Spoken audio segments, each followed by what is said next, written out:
So last time we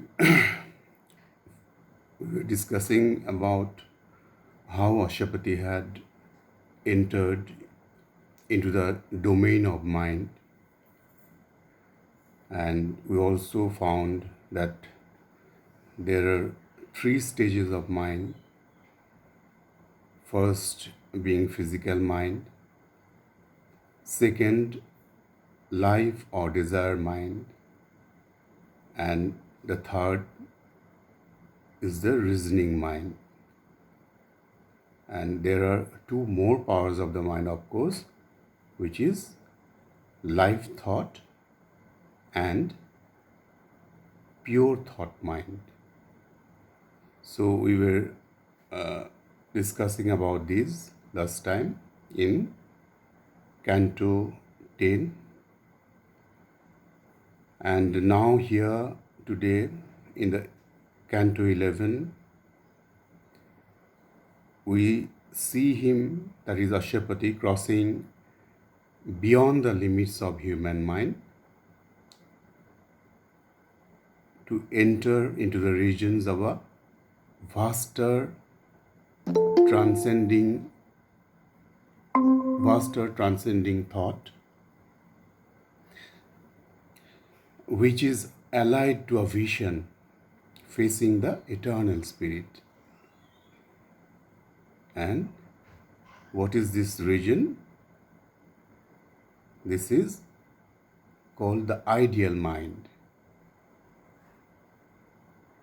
which is the source and inspirer of all the great hopes and movements on earth. In fact, it is the bridge between man and God. This realm, that is ideal mind, is the bridge between man below and God above.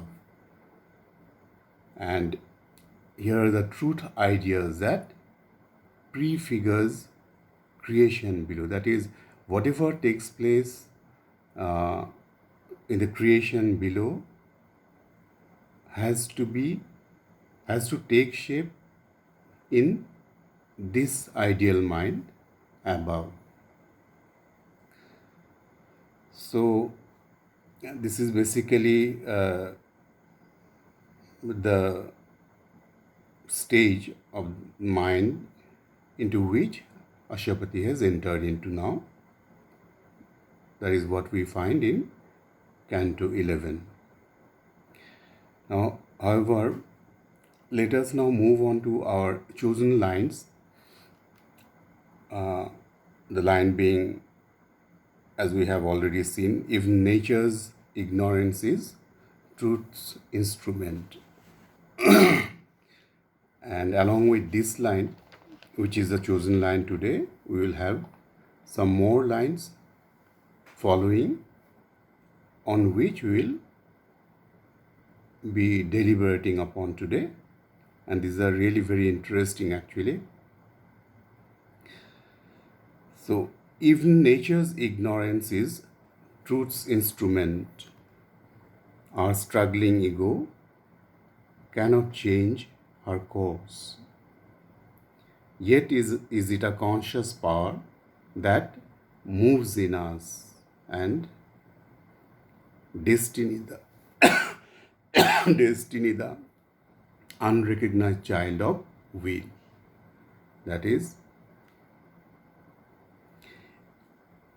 even the ignorance, which is a character, as we know, which is a characteristic feature of operations of nature on earth, even this ignorance is used by a governing truth from above as her instrument.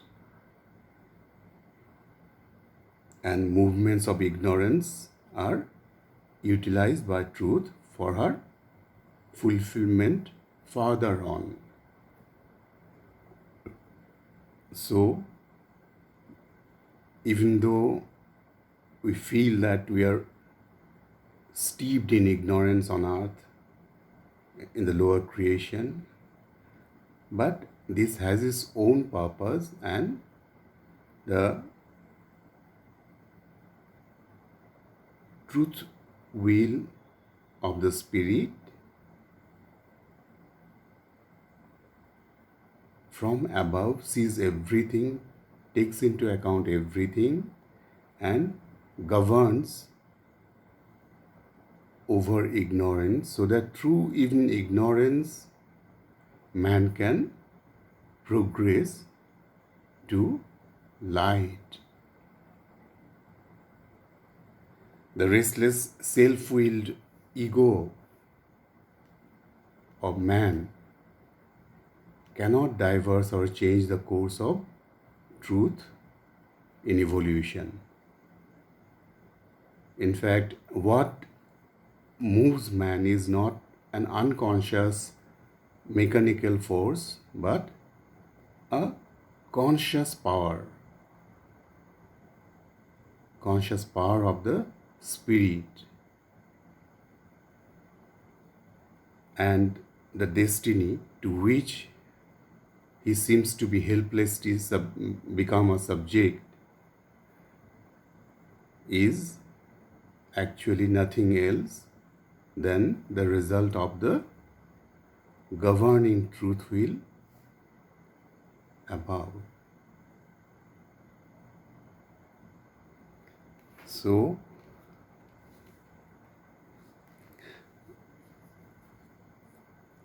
we should not despair that we are steeped in ignorance and we do not have any hope, because even behind this ignorance there is a governing will of the truth from above which is operating and ensures that even through ignorance we move forward.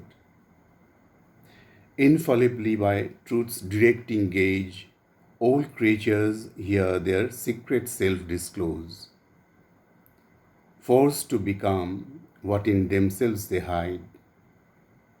For he who is grows manifest in the years, and the slow Godhead shut within the cell climbs from the plasm to immortality.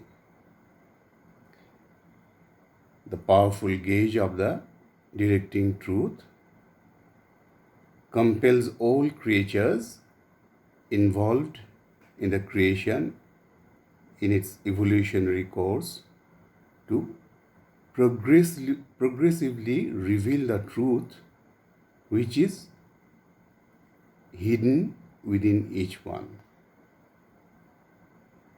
to become what they hide within themselves.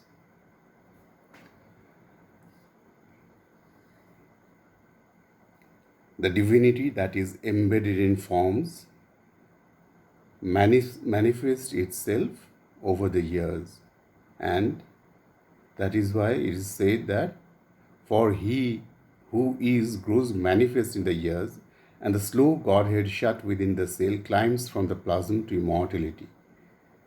That is, even in the tiniest cell, there lies concealed or hidden the Godhead, prisoned up,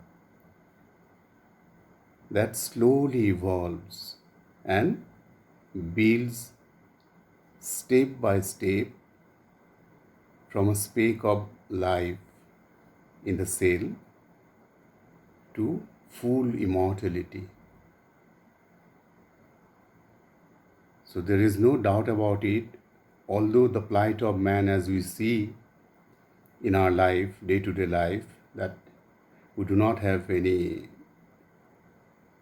concrete sign of our truth of our being, the goal, or whether we will be able to achieve it someday. But the truth remains that it is always operating from behind the veil, from behind the apparent working, of lower nature to its prefigured destiny, that is, the divinity towards which we are moving on. But hidden, but denied to mortal grasp, mystic, ineffable is the Spirit's truth. Unspoken, caught only by the Spirit's eye. When naked of ego and mind, it hears the voice. It looks to light to ever greater light and sees eternity ensphering life. So, what does that mean? For all this effective action, however, the truth is not patent to outer sense. We cannot have, we cannot perceive that it is the truth because it is beyond the grasp of any human mind. None of us can perceive it, none of us can see it or experience. It cannot be expressed by human speech, but it is perceivable by the inner eye. Only when the inner eye opens up, the being can then hear the voice of truth. Only when it is not covered by the thick crust of ego. Normally, the ego self becomes a veil in front of us, that is in front of the inner vision, and that is why we do not see anything beyond our nose. That is, whatever is just in front of us, that much we can see or perceive, and that we take to be the truth of our life. But in essence, something else is also operating, and only when the inner eye opens, when the inner vision opens, when the mind gets silent, when the ego self crumbles down, we let the ego self crumble down, then only the veil is rent and we can hear the voice of truth. Only then can it see the light of truth, and through that light see yet greater light and behold eternity encircling our life. Means then only we can let eternity or the Spirit engulf our life, embrace our life. This greater truth is foreign to our thoughts. Where a free wisdom works, they seek for a rule.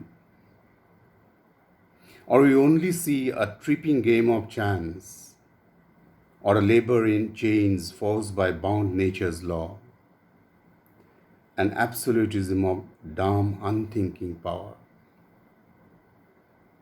This vaster truth is alien to normal human nature or our normal thoughts. Our mind is habituated for a settled and fixed rule in the working of free wisdom. It cannot conceive that those workings are possible on a basis other than that of fixed regulations.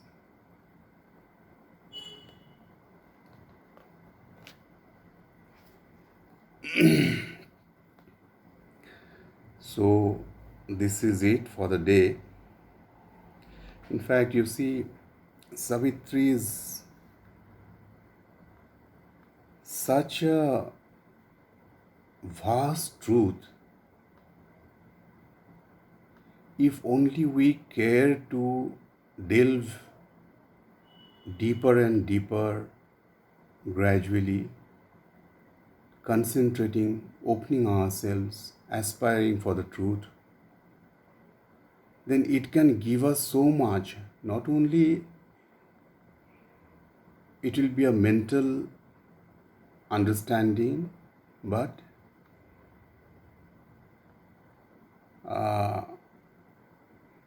it can be said that we'll have so much of experience which is beyond expression of through any word, actually. Lot, in fact, but which cannot be said. Only when one goes through it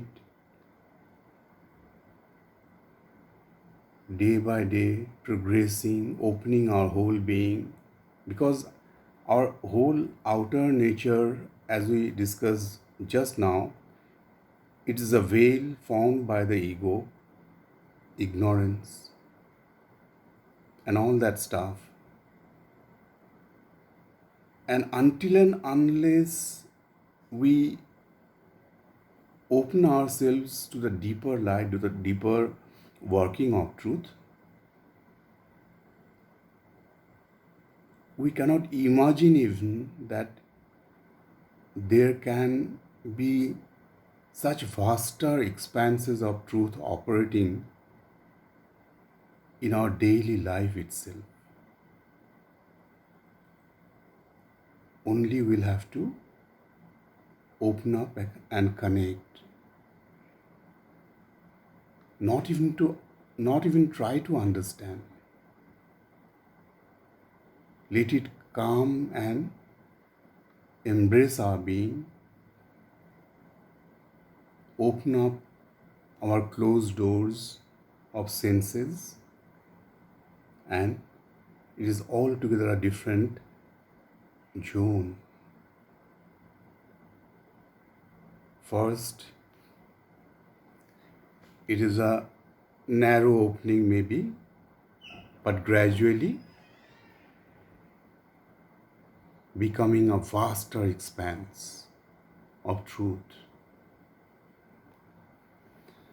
So let us try every day to come closer to the truth through Savitri, and we'll see our life changing. Jai Ma.